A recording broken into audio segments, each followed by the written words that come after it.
The Country Sport Breakfast with Lee Piper. All right, let's talk rural real estate now. And as we came out of COVID-19, we all became rural real estate experts. In fact, we all became experts in the property market.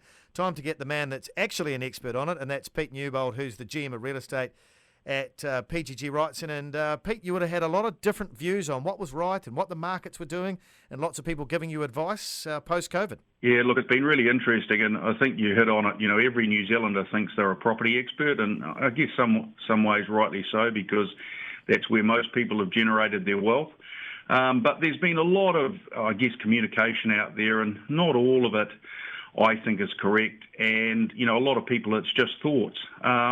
What is clear that as we came out of COVID, there were a lot of transactions that, I guess, completed because we had to go through that period. And then there's been this bubble where there's been a bit of activity. And, you know, to give you an idea, you know, we had a really strong close to June. But we also need to take into account that, you know, there was little activity took place. We've had that bit of a bubble. And so, yeah, I'm probably just a little bit cautious as we look out. And also we need to remember that we're coming into the middle of winter, and the weather of late has probably helped property sales.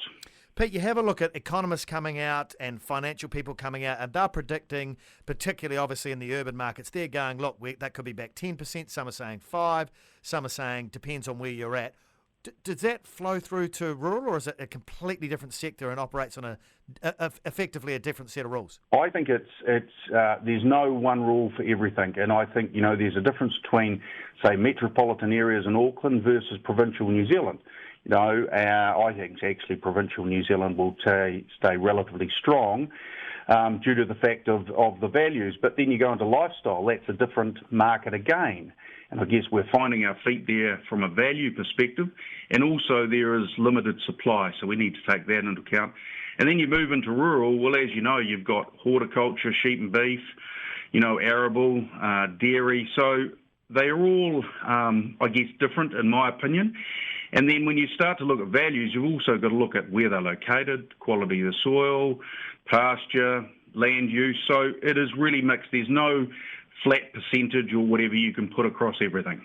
So in regards to your role as GM of real estate at PGG, are you guys looking ahead, predicting or having a look going, it's going to be tough, or are you thinking that it's very much going to be business as usual? It's pretty difficult to budget in real estate, if I'm really honest with the audience. But we're predicting that we will see an improvement in rural. It won't be huge, but that's what we're banking on.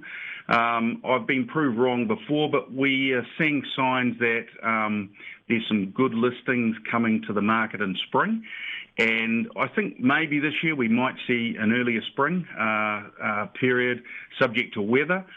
From a residential perspective, we deal mainly in provincial New Zealand, and we feel that'll remain fairly steady for us.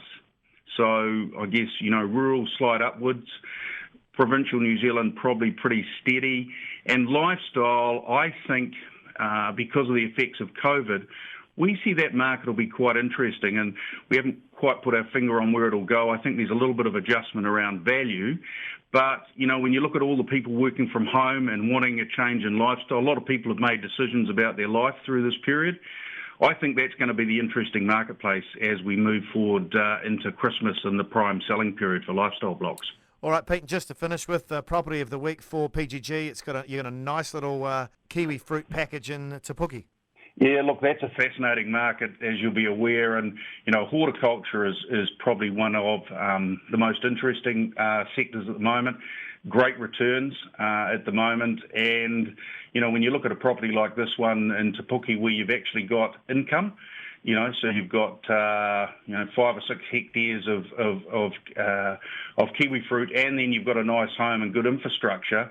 I think, you know, opportunities like that don't come along often, and, you know, it'd be good for someone. They buy a nice property, but also they've got a good, solid income stream, which looks positive looking out. All right, sounds good. Pete, certainly appreciate your thoughts and expert comments in regards to the rural real estate market, and we'll catch up again soon. Yeah, thanks very much, Lee. Have a good day.